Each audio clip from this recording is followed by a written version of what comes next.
Hey guys, welcome back. So, you've put so much effort into creating a product you love, and you've got awesome feedback from upcoming customers, and you're just really excited to finally take control and launch your brand.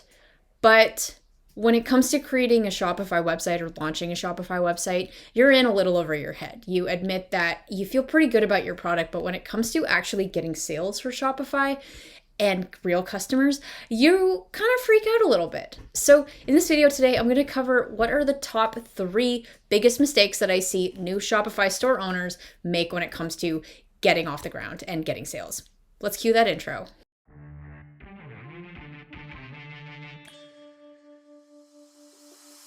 Hey guys, I'm Khierstyn. Nice to meet you. I am an e-commerce strategist that focuses on launching and scaling new products. So whether this is your very first product or you are selling on Amazon and you want to branch out to have your own brand, your own customer list, you are in the right spot.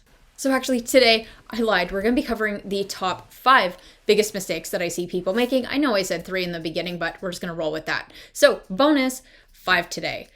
What is the first thing that people kind of get wrong when it comes to having their Shopify site? Number 1 is when you go to launch a new website, Shopify unfortunately is not going to print cash. It does take time to grow your online presence. So because of that, the number 1 biggest mistake with launching your store is not having a proper build up. So you absolutely want to spend a few weeks before your launch building up a wait list and focus consistently on daily marketing efforts to that point to make sure that you are consistently growing your brand month over month, especially once you go live.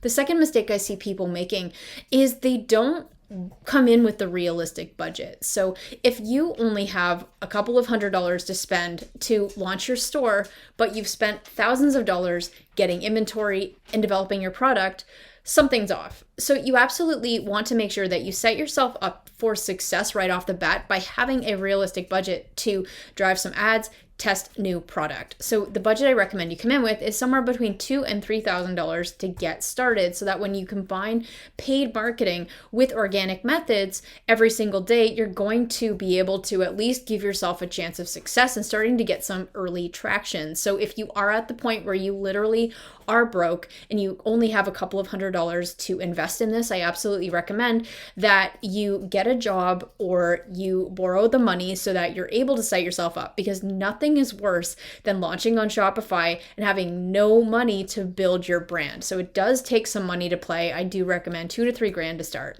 The third mistake I see people making is it's a honeymoon. So what I mean by that is they get into this thinking that, great, I'm going to quit my job in 2 months. I'm going to go viral. I'm going to post a few TikTok videos and my brand is just going to explode overnight. So have realistic goals. I do love helping you envision success and being able to quit your job and having your life completely changed because of the success that you achieve through your e-commerce brand. But doing this takes time. It takes consistent practice.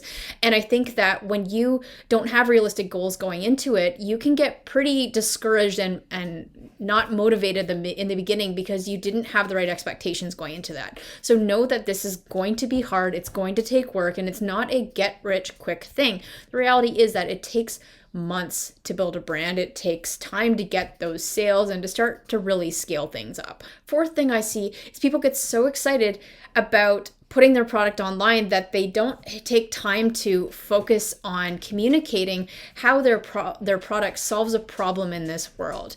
And more than not, I see people just choosing, especially with drop shipping, I see people choose random trinkets and cool things like jewelry and fitness things that they essentially are competing on price, and they don't actually look to communicate the value to the customer in terms of what is the problem that your product helps solve. So you absolutely, point number 4 is about speaking your customer's language. Speaking your customer's language is all about being able to communicate what is in it for them.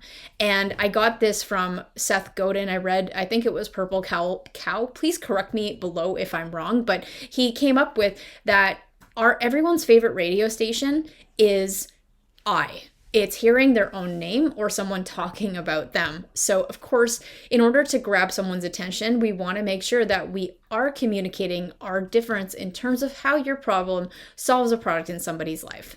And the fifth thing is niche, niche, niche, or depending on where you are in the States, niche, niche, niche. So you do not want to take a general store approach where you look at your product and you think, well, everyone can benefit from this. Everyone's going to buy this. Because the reality is that if you try to market to everyone because you're scared that narrowing it down will limit your customer base, that's the wrong way to think about this. The more specific, the more focused your message, and the more specific who you serve is, the more you are going to get customers, the more traction you're going to get quicker. So niche down more than you think you have to. So what I mean by that is, what if you're designing a keto bar specifically for CrossFit athletes? Okay. Get as specific as possible. When you're creating a keto bar, don't say for all athletes, because when you can give it a chance to say, get super specific, like CrossFit or F45, or for Ironman athletes, whatever that is, the more you niche down, the more your product has a chance to go viral in those communities because you've designed something specifically for that consumer. Okay, guys, those are my 5 big mistakes that I see new Shopify store owners make when it comes to starting their brand and scaling that. Let me know below, what was your favorite that you saw that we covered in this video?